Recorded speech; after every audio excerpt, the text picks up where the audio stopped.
하나님께서 우리를 각자의 삶의 자리로 부르셨습니다. 그 부르신 자리에 쭉 살아가다 보면 영혼의 어두운 밤을 맞을 때가 있습니다. 이는 예고 없이 불쑥 찾아오죠. 신자로 살아갈 때 누구나 영적 침체를 경험하기도 합니다. 무엇인가 막혀있는 듯한 답답함, 미궁에 빠진 듯한 느낌이 밀려오면 적지 않은 당황을 하게 됩니다.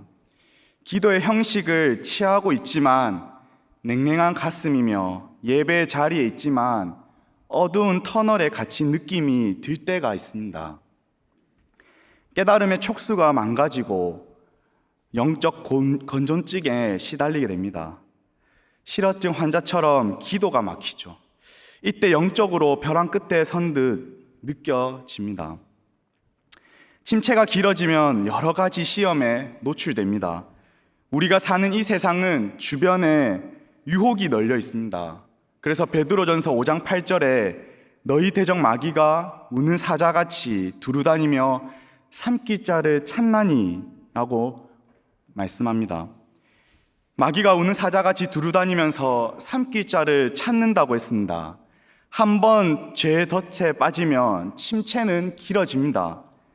그러다 보면 자신에게 무슨 일이 일어나는지, 어디로 향해 나아가고 있는지 알 수가 없습니다.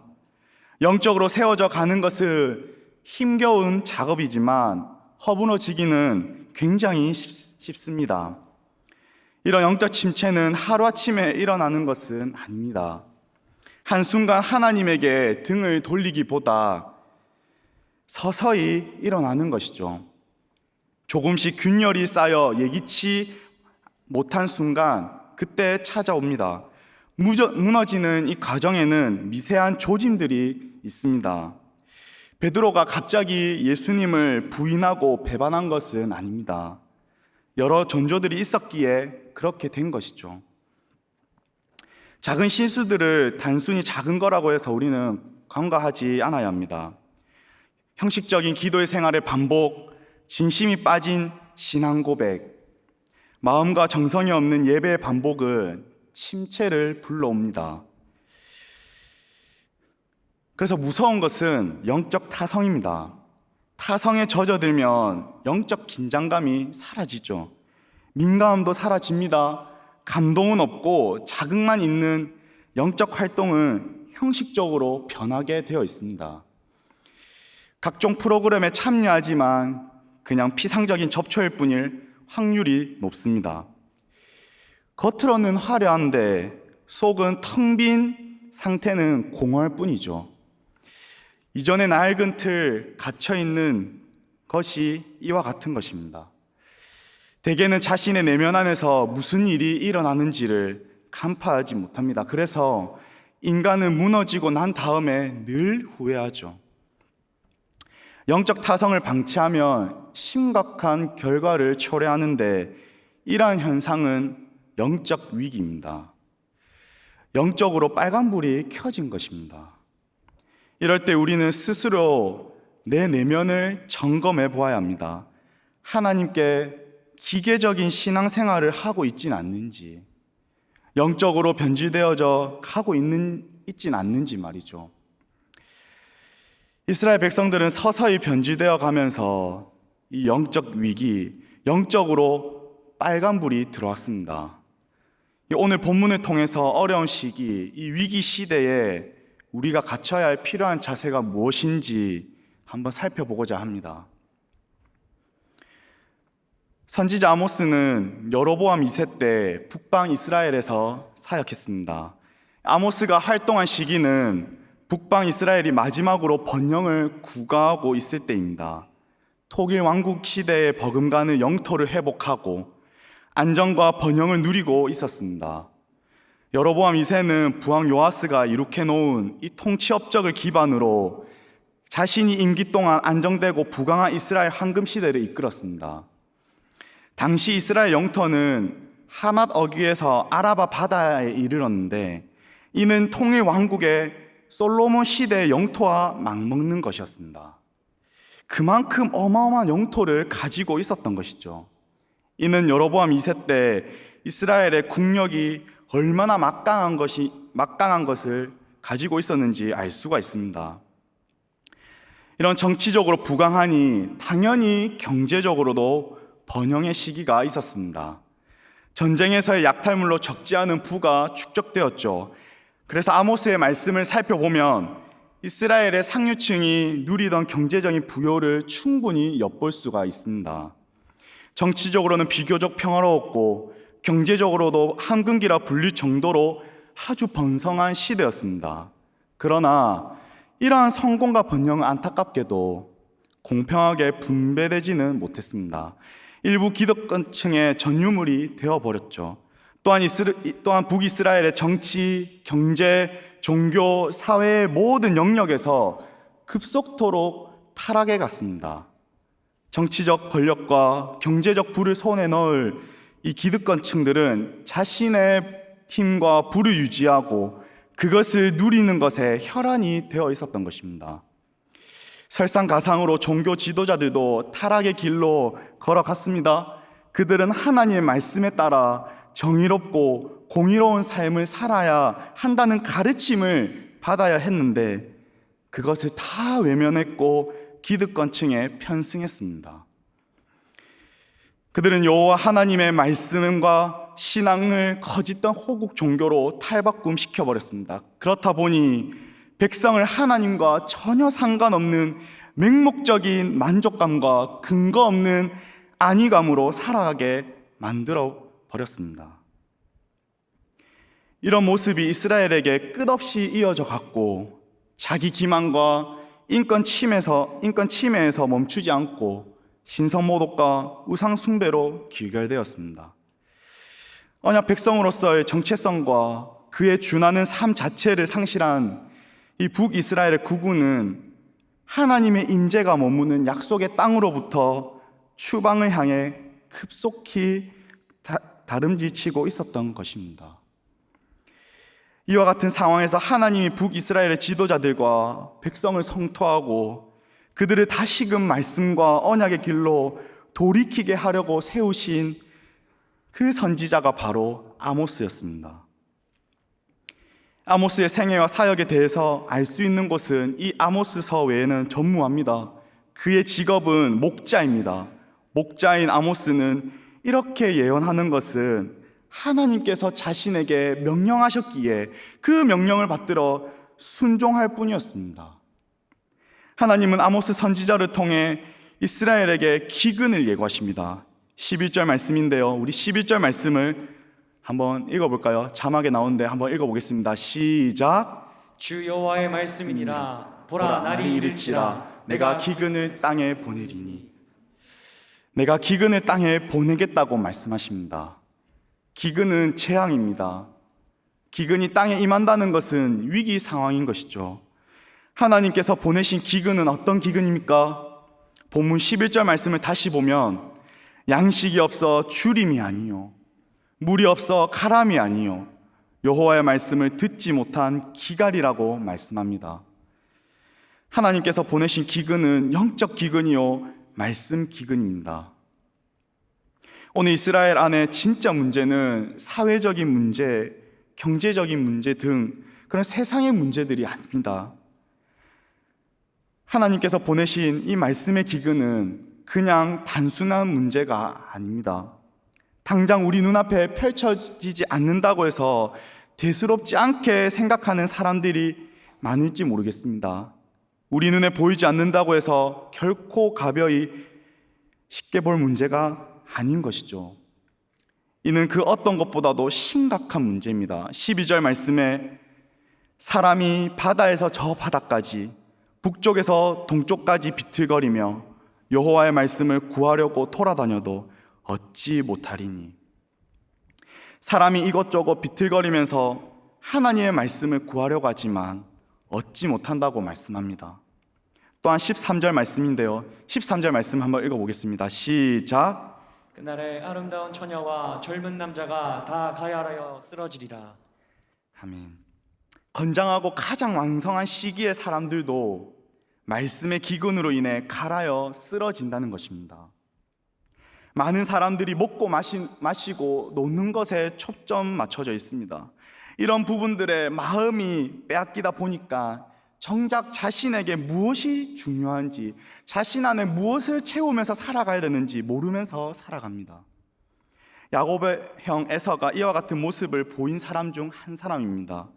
사냥을 마치고 난 뒤 배가 너무 고파서 동생 야곱에게 장작권을 팔아버렸습니다. 그는 팥죽 한 그릇에 자신의 장작권에 대한 고민도 전혀 하지 않고 그 장작권을 팔아버리죠. 그것이 훗날 얼마나 심각한 결과를 낳는지 모르는 것입니다. 육체적인 본능에 빠져 영적인 것을 무시할 때에 자신에게 무슨 일이 일어날지 모르는 것이죠. 이 아모스 8장은 여름 과일 한 광주리 환상을 보는 것부터 시작합니다. 이 환상에는 하나님께서 말씀하시고자 하는 깊은 의미가 담겨 있습니다.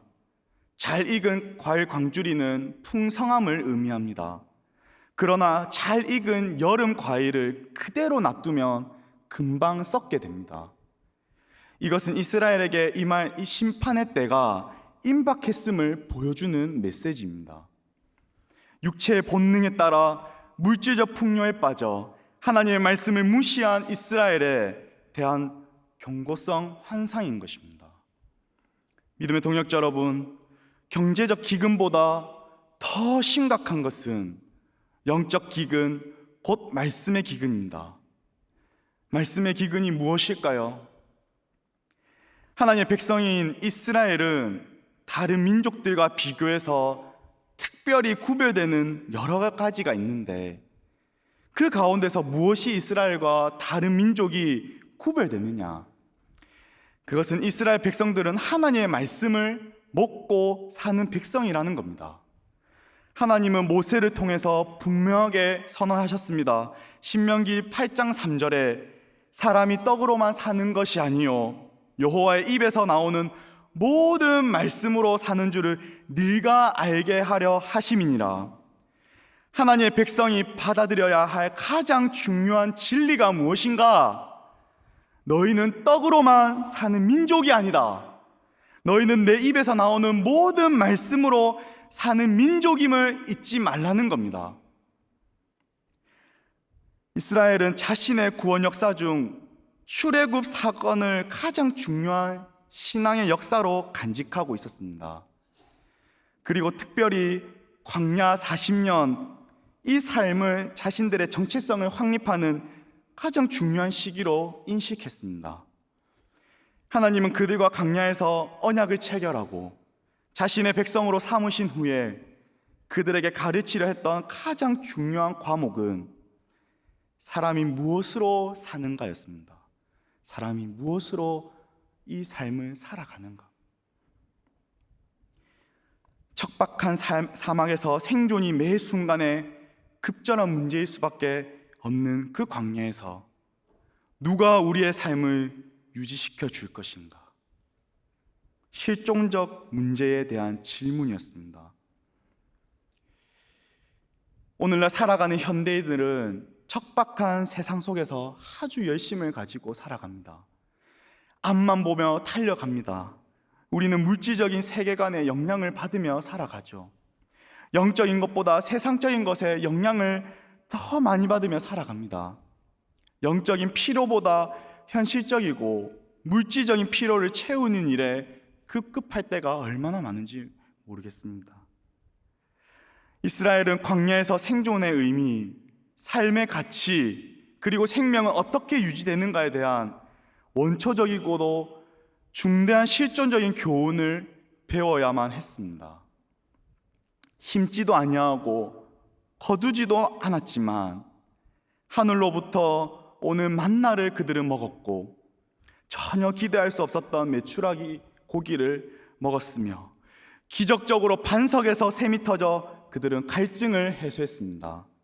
신명기 8장 2절 3절에서 그래서 말씀하시고자 하는 핵심 요건은 무엇인가? 그 모든 것이 하나님의 말씀 때문이었다는 것입니다. 배고픔으로 인해 지쳐 죽을 수밖에 없는 광야의 사람들에게 살 수 있는 길을 제공해주고 목마름으로 인해 기진한 사막의 횡단자들에게 살아남아 여정을 계속할 수 있는 방법을 알려주는 유일한 길이 다름 아닌 하나님의 말씀이라는 겁니다. 하나님의 말씀은 진정한 길입니다. 확실한 삶의 방법이며 참된 생명을 유지하는 원천이 하나님의 말씀입니다. 이스라엘은 하나님의 말씀을 통해 하나님을 만나고 교제하고 하나님의 말씀을 통해 지혜를 받고 경고를 받는 그런 특별한 민족이었습니다. 모든 것이 하나님의 말씀의 기준이 되어 말씀에 따라 그들은 살아갔습니다.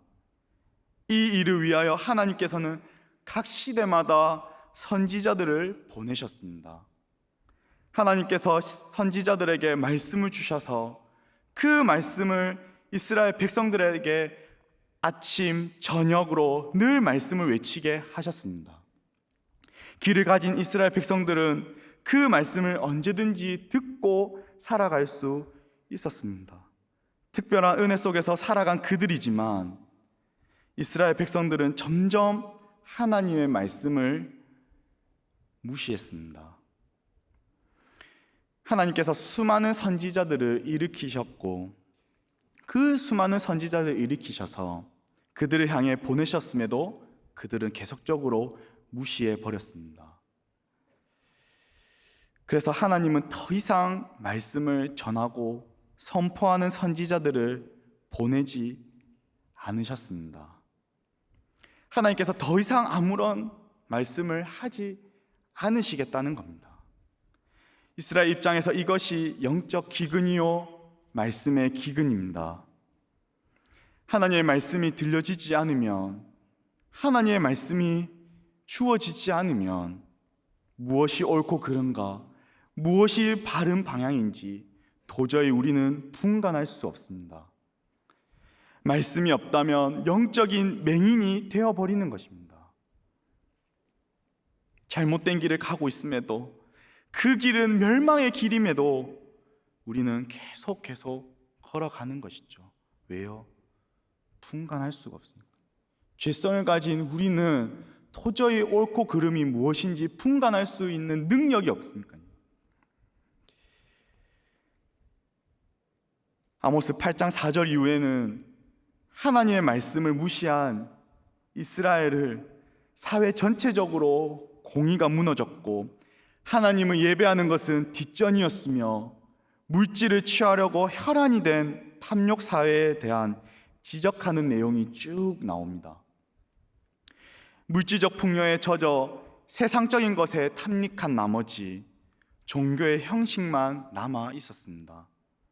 그들은 전혀 하나님의 말씀에 귀 기울이지 않았습니다. 하나님께서 보내신 선지자의 말에 귓등으로도 듣지 않았다는 겁니다. 아모스가 예언한 대로 얼마 지나지 않아서 이스라엘에게 말씀의 기근이 찾아옵니다. 선지자들이 나타나지 않는 거예요. 이스라엘이 아수르한테 멸망을 당할 그 시기에 그들의 상황이 어땠는지 시편 74편 9절에 이렇게 말씀합니다. 우리 시편 74편 9절인데요, 자막을 보시고 한번 읽어보겠습니다. 시작. 우리의 표적은 보이지 아니하며 선지자도 더 이상 없으며 이런 일이 얼마나 오랬는지 우리 중에 아는 자도 없나이다. 아멘.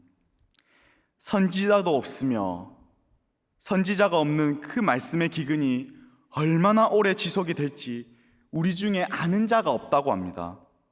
이 말씀만 보더라도 아모스가 예언한 이 말씀의 기근이 이스라엘을 얼마나 무섭게 덮쳤는지 알 수가 있습니다. 신약과 구약 사이에 400년이라는 이 침묵기가 있었습니다. 하나님의 말씀이 아예 없던 그 시대, 역사적으로 어둠의 때입니다. 세례 요한이 출현할 때까지 이스라엘은 어둠의 시대를 통과해야만 했던 것이죠. 이렇게 하나님의 말씀이 없으면 하나님의 말씀을 분별하는 영적의 감각이 반드시 둔해집니다. 이스라엘은 말씀이 들려지는 그 가운데서도 그들은 전혀 하나님의 말씀에 반응하지 않고 귀담아 듣지 않습니다. 하나님의 말씀에 따라 살아가려고 하지도 않아요. 이런 모습이 점점 반복되니까 그들의 마음이 둔해질 대로 둔해져서 하나님의 말씀을 들어도 무슨 말인지 모르는 겁니다. 아무리 사자같이 외칠지라도 귀에 들어오지 않는 거예요. 이것이 말씀의 기근입니다. 그래서 이사야 6장 9절에 너희가 들어도 깨닫지 못하고 보기는 보아도 보지 못한다고 말씀합니다. 예수님께서 이 땅에 오셔서 복음을 전할 때에도 유대 지도자들이 이와 같이 말씀의 기근에 허덕거렸습니다. 예수님이 하나님의 아들로 오셔서 말씀과 복음을 전하셨지만 그들은 알아듣지 못했습니다. 때론 우레와 같이 외치셨어도 그들은 전혀 깨닫지 못하고 반응하지 않을 정도로 그들의 영적인 상태는 깜깜한 어두운 상태였고 기머거리였습니다. 그래서 주님께서는 자주 귀 있는 자는 들을지어다, 귀 있는 자는 들을지어다라고 경고하셨던 것입니다. 400년이라는 신구약 중간기뿐 아니라 신약교회 시대에도 그것보다 훨씬 길고 어두운 영적 기근의 시기가 존재했습니다. 천년 암흑기라고 불리는 중세교회 시대입니다. 암흑기라고 불리는 이유가 마찬가지로 말씀을 듣지 못한 아주 둔한 시대였기 때문입니다. 성경책이 없었던 것이 아닙니다. 그러나 그 가장 중심에는 성도들에게 성경이 주어지지 않았습니다. 대부분의 평민들은 어려운 라틴어로 된 성경을 읽거나 이해할 수 없었고, 이 라틴어의 성경은 성직자들이 주일날 설교 시간에 한 번씩 읽어주고 설교해 주는 것이 전부였습니다. 그렇다 보니 설교자가 말해주는 그대로 그 성도들은 받아들일 수밖에 없었던 것이죠. 그러니까 말씀을 분별할 수가 없었던 것입니다. 더 나아가 말씀을 깨닫는 자도 없고 그 말씀을 듣고 살아나는 자도 없었던 것입니다. 어둠에 쌓여 있었고 영적인 빈곤이 쌓여 있었던 시대가 바로 그 중세 시대였습니다. 이게 영적 기근입니다.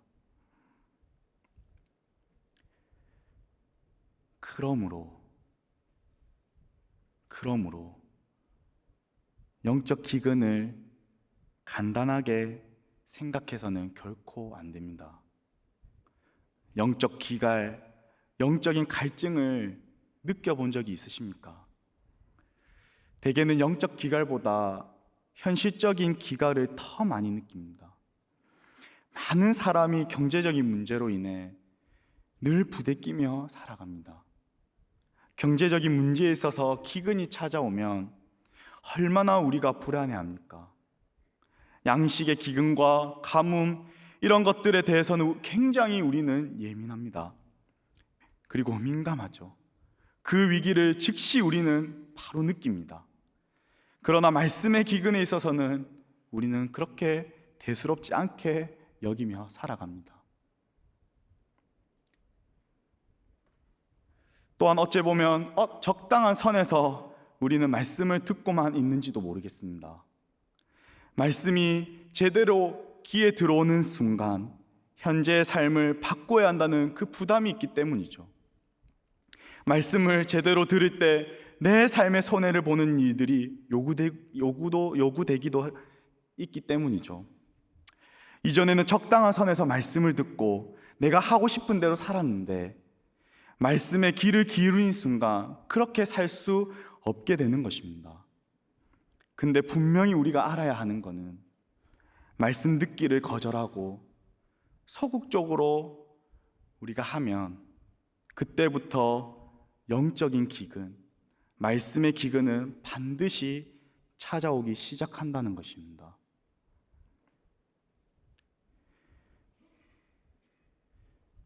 오늘 본문을 보면 겉으로는 말씀을 무시하지는 않았습니다.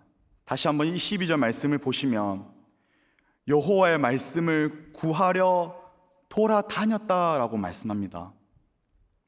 말씀을 찾지 않는 것이 아닙니다. 말씀을 찾고자 돌아다녀도 얻지 못했습니다. 어떤 이유 때문에 그들은 말씀을 얻지 못했을까요? 하나님의 말씀을 듣긴 들었지만 하나님의 말씀에 순종할 의지가 전혀 없었던 거예요. 단순한 종교 생활만을 하고 있었던 것입니다. 이런 생활을 계속적으로 반복하다 보니까 어떤 현상이 일어납니까? 13절 말씀하는 바와 같이 다 갈아요. 다 갈아요. 쓰러지는 겁니다. 믿음의 동역자 여러분, 단순한 종교 생활로는 영적인 해갈이 결코 되지 않습니다. 오늘날에도 교회는 다니지만 영적인 기근에 빠진 사람들이 참 많습니다. 단지 예배에 참여하고 말씀을 읽는다고 해결되는 것이 아닙니다. 큐티를 열심히 하고 성경 공부 열심히 한다고 해서 해결되는 것이 아닙니다. 하나님의 말씀에 순종하려는 태도가 있느냐, 그것이 문제입니다. 말씀에 순종의 의지가 없으면 절대 우리 마음속에 하나님의 말씀이 채워지지 않습니다.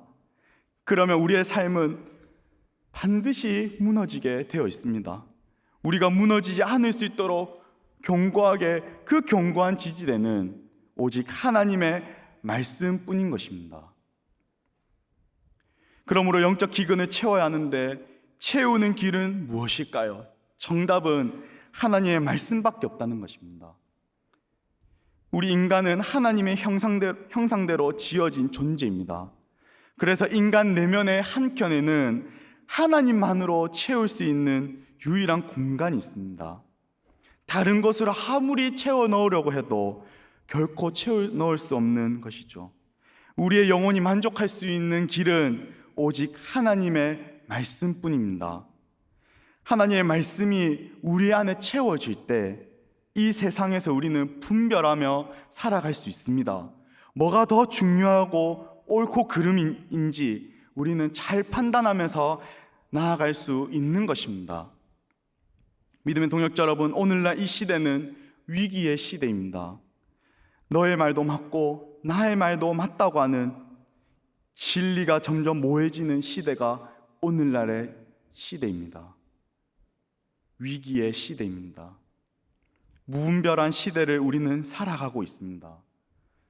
그래서 이 위기의 시대 때 우리에게 필요한 자세는 하나님의 말씀을 잘 받아들이는 것이요, 하나님의 말씀을 내가 더욱더 가까이 하는 것이며, 선포되어지는 하나님의 말씀에 민감하게 반응하고 하나님의 말씀을 우리 심령에 풍성하게 채워 넣는 것입니다. 또한 다른 그 어떤 것보다도 하나님의 말씀을 가장 중요하게 여기며 살아가는 것입니다. 그런데 우리는 하나님의 말씀을 너무나 중요하게 여기지 않는 것 같아요. 맛집을 잘 알고 기억하는 것에 있어서는 그렇게 중요하게 여기면서도 하나님의 말씀을 듣는 것에는 중요하게 여기지 않습니다. 돈 많이 버는 것에, 또한 물질적으로 더 풍요로워지는 것에 있어서는 중요하게 여기면서도 하나님의 말씀을 읽고 하나님의 말씀을 묵상하고 하나님의 말씀을 연구하는데 중요하게 여기지는 않습니다. 어떻게 하면 성공해서 더 안락한 삶을 살까? 어떻게 하면 더 편안한 삶을 살까? 그것은 그렇게 중요하게 생각하고 여기면서도 하나님의 말씀이 내 심령 가운데에 채워지고 하나님의 말씀이 내 귀까지 들려질 때 그 하나님의 말씀에 순종하는 것에 있어서는 우리는 중요하게 생각하지 않는 것 같습니다.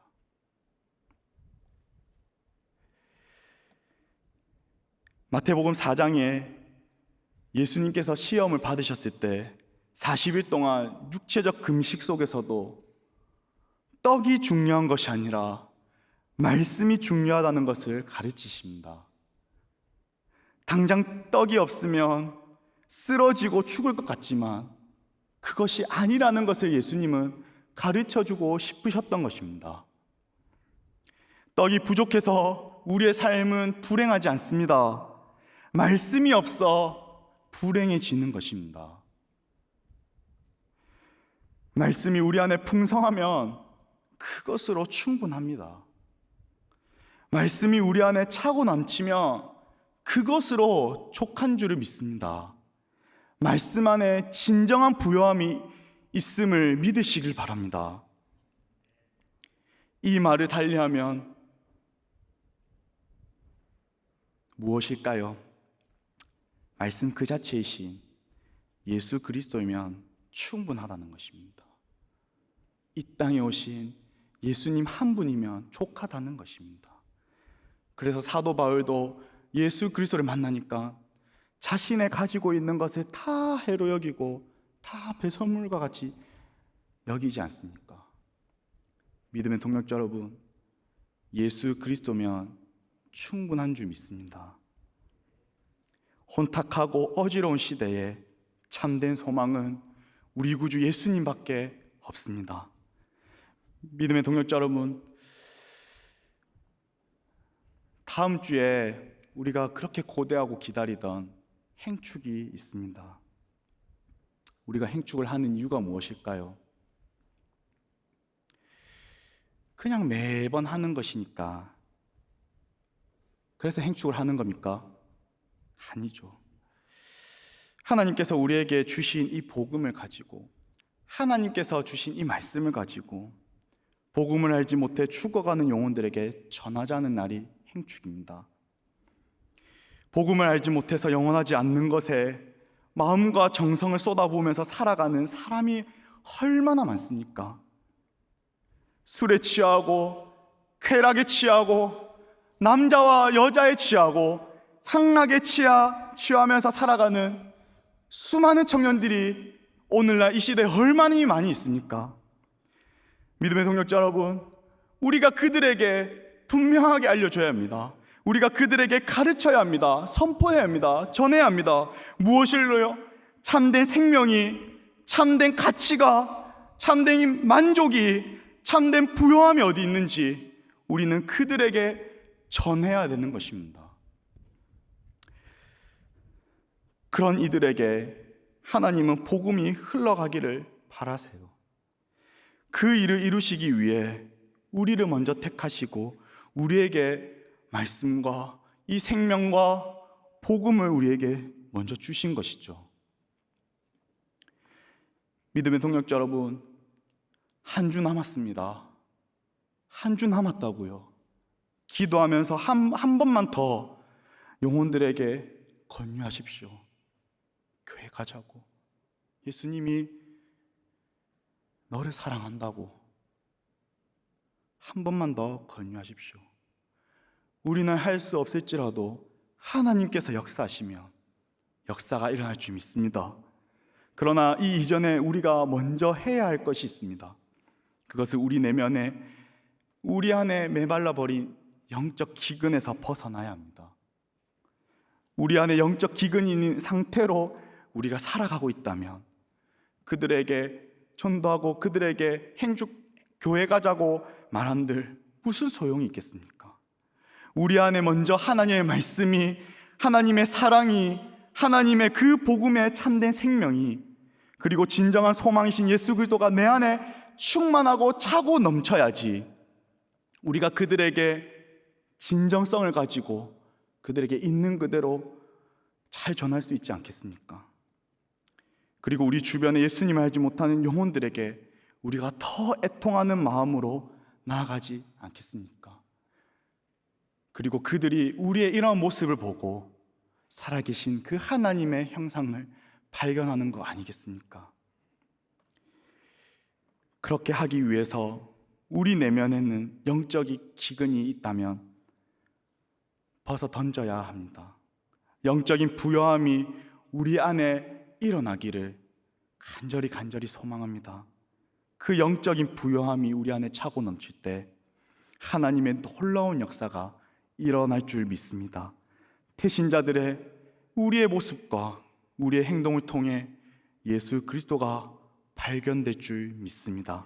그렇게 살아갈 수 있는 은혜를 이번 한 주도 간구하며 하나님, 은혜를 허락하여 주옵소서. 내 안에 하나님께 주신 참된 생명, 그 참된 가치, 풍성한 그 부요함을 내 안에 먼저 차고 넘치게 해 주셔서 하나님, 이것을 알지 못하는 수많은 우리 태신자들에게 하나님 전하는 데 나를 사용해 달라고, 그렇게 한 주 한 번 더 권유하며 기도하며 살아가는 저와 여러분의 삶이 되기를 예수님의 이름으로 축복합니다.